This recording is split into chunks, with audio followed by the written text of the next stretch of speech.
পুলিশের বিরুদ্ধে জুলুমবাজির অভিযোগ তুলে রায়গঞ্জ থানার সামনে অবস্থান বিক্ষোভ করে বিজেপি।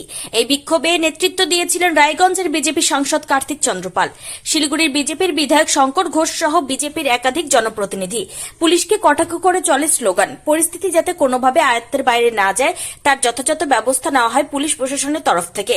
বিজেপি জনপ্রতিনিধিদের অভিযোগ, রায়গঞ্জ বিধানসভার উপনির্বাচন সামনে, আর তার ভয় পেয়ে পুলিশ কর্মীরা বিজেপি কর্মীদের তুলে নিয়ে আসছে এবং তাদের হুমকি ধমকি দিয়ে ভয় দেখাচ্ছে। বিজেপি অভিযোগ করে পুলিশ তৃণমূলের দলদাসে পরিণত হয়েছে। বেশ কিছুক্ষণ ও বিক্ষোভ চলার পর স্বাভাবিক হয় পরিস্থিতি। উপনির্বাচনে দাঁড়িয়েছে, ফলে স্বাভাবিকভাবে পরাজয়ের আশঙ্কায় নিজের দলের উপরে ভরসা না রেখে পুলিশ প্রশাসনকে কাজে লাগিয়ে তৃণমূল কংগ্রেসের নেত্রী, রাজ্যের মুখ্যমন্ত্রী এই উপনির্বাচনে জেতবার চেষ্টা করছে।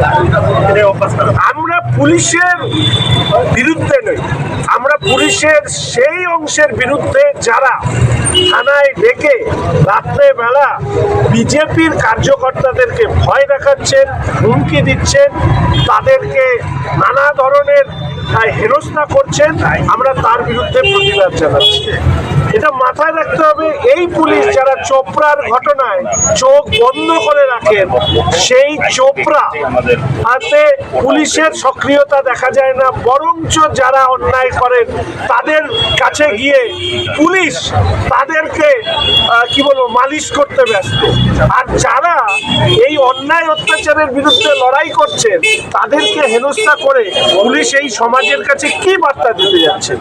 এই যে একাংশের পুলিশ যারা দীর্ঘদিন ধরে আমাদের রাজ্যে মুখ্যমন্ত্রীর ভাষায় লোভী আইসি আর লোভী ওসিরা, এরা হচ্ছে তৃণমূলের এখন ব্লক সভাপতি কি জেলা সভাপতি, জেলা সভাপতি মানে উপরের হবে, এসপি ওরা হবে, তো এরা মনে হয় ব্লক সভাপতি হয়েছে।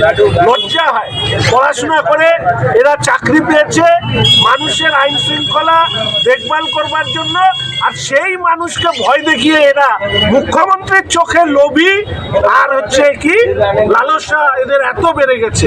আমরা তো নই, মুখ্যমন্ত্রী বলছে এই পুলিশকে লোভী, সেই পুলিশের একাংশের চামড়া কত মোটা যে আরো লোভের পূরণ করবার জন্য তৃণমূলের দলদাস হয়ে কাজ করছে।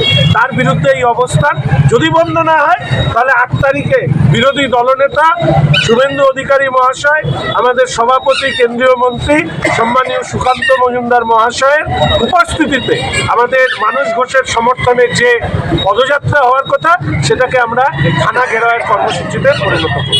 কতক্ষণ চলবে আপনাদের? 1টা অবধি চলছে।